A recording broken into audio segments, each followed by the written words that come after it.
Good evening all and welcome to another video on All How the Ale. It's Saturday night, which means it's craft beer night, and the beer we're going for tonight is from Northern Monk, brewed in collaboration with Aunt Bessie's. It's this one. It is their Apple Crumble and Custard Pale Ale, and it's the first of their slightly bonkers beers that I've dared to try. Apart from the one they did with Henderson's Relish, I tried that in Bottlecraft in Hanley. That was interesting. But I've not had any of the roast dinner ones or any of the pudding ones or anything like that. And I thought I'd correct that by picking this one up from Morrison's. Forget what I paid for it. About £3 a can, maybe a bit less. It weighs in at 4.5% ABV and it promises apple crumble and custard. It says on the back that there's nought better than a proper pud at home. And in fairness, apple crumble and custard is one of the kings of puddings.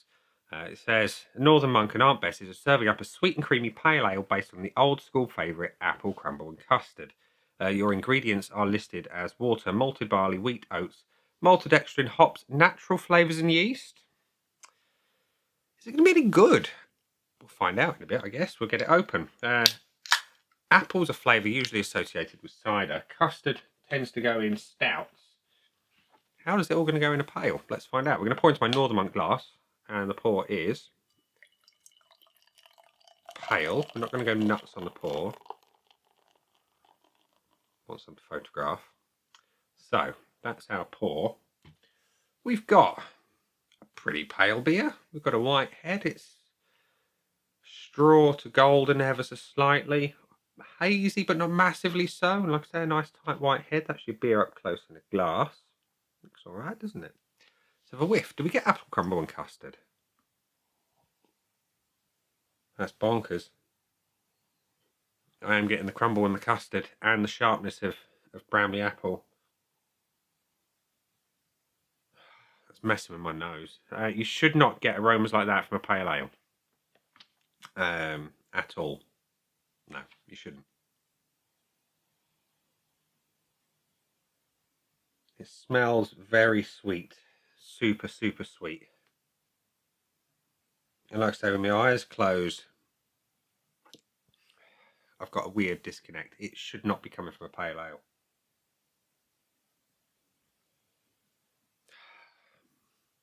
That said, it smells pretty close to what it says it's going to. So it looks all right. It smells interesting. Let's have a taste. Cheers.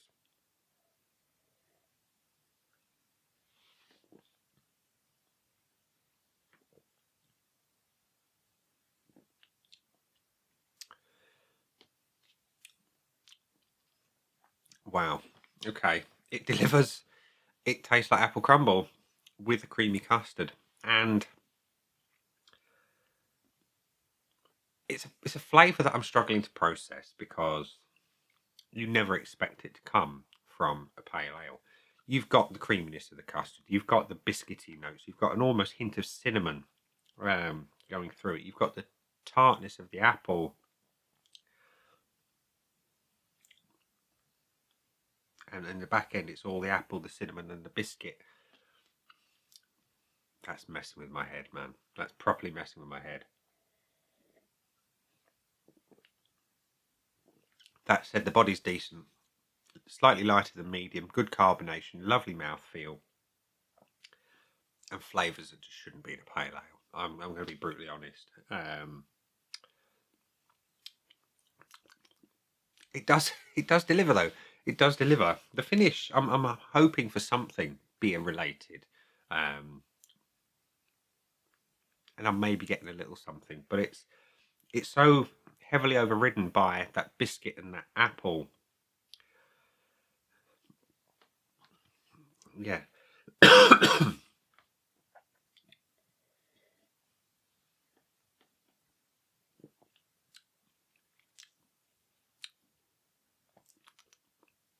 The finish is fruity and pudding-like.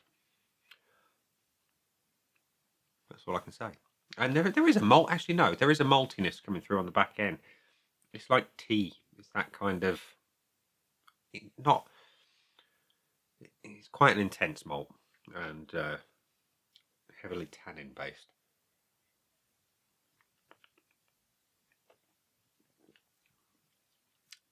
That twists my melon.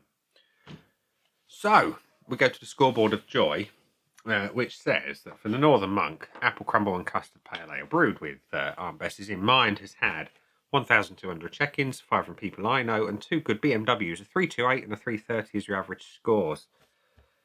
Yeah. They were good Beamers, the old 3 Series, in the E36, 328, and then the E46 with the 330s. They were good cars. I like those. Anyway, totally irrelevant to what we're talking about here. My scoreboard of joy for the ACCPA is currently void of any points. Let's give it some. This is going to be interesting. But as always, I will be objective.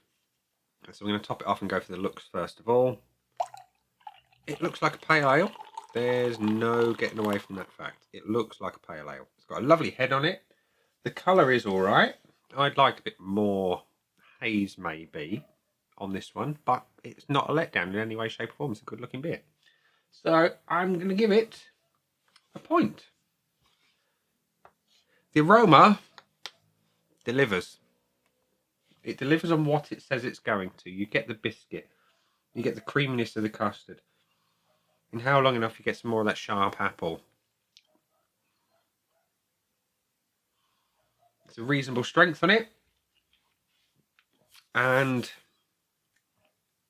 yeah. But do I like it though? I've got to be truly objective. The aroma delivers. That's all we're going to say. It's a decent strength. But it's not beer-like. There's nothing beer-related on that nose at all. Apart from the creaminess that you would expect in a stout. The apple should never belong in a beer. And it messes with my head. I'm going to go down the middle on this one. For the 0.5. Because it delivers. The body, can't fault that. It's a good body to it. Slightly less than medium, great carbonation. Lovely overall mouthfeel. Full point on that one. The taste, again, it delivers on its promises. You get the biscuit, you get the apple, you get a little hint of cinnamon, you get a touch of the custard.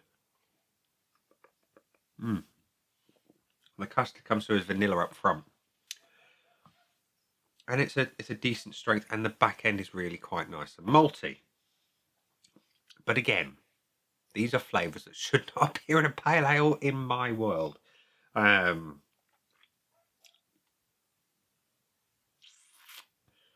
Again, I'm going to give it half point because it delivers on what it says. It's lacking for me some true pale ale qualities. It needs a bit of bitterness just to give it something, because otherwise it's really quite sweet. And then you get the tartness of the apple before that malt kicks in. And speaking of the malt on the finish, I quite like that malt on the finish. But it's like having apple-flavoured Hubba Bubba in your mouth that has been chewed for eons and 99.9% of the flavour is gone. Then you get the malt. Again, I'm going to go down the middle on that one, on a 0.5, because it's lacking that hop and malt balance on the finish to make a good pale ale. So it scored 3.5 out of 5 from me, which is just slightly higher than the average score overall on Untapped. So bonus points. It can't have the full bonus because it didn't get a full 5 out of 5. Value for money, somewhere between 2.5 and 3 quid. I can see why people would buy it once. But it's not a beer that I could turn around and say that represents good value for money. So, sorry, Northern Monk on that one. Buy again. Sorry. No, I wouldn't buy that one again. Because for me, the flavour, whilst it delivers on its promises, it's not my cup of tea. Apple should belong in cider and custard should belong in stouts. And so should the biscuit malt as well. But yeah, so the Apple Crumble and Custard Pale Ale from Northern Monk and Aunt Bessie's has got 3.5 out of 5 from me. So, yeah, there we go. I'm kind of glad I didn't try some of the other ones and pick up the 4-pack with some of the other weird flavours that they've got going on. But nevertheless, I'll drink it. Will I enjoy it? It's another matter. It's definitely going to be divisive. I can see why some people would enjoy it. But sadly, this one is not for me. So we're going to leave it there and say, that has been the beer. I've been me. Those down there are the buttons. You know exactly what to do with them by now. You got your like, comment, dislike, and subscribe. Choose any combination of them as you wish. And I'll see you again soon for another one. Bye for now.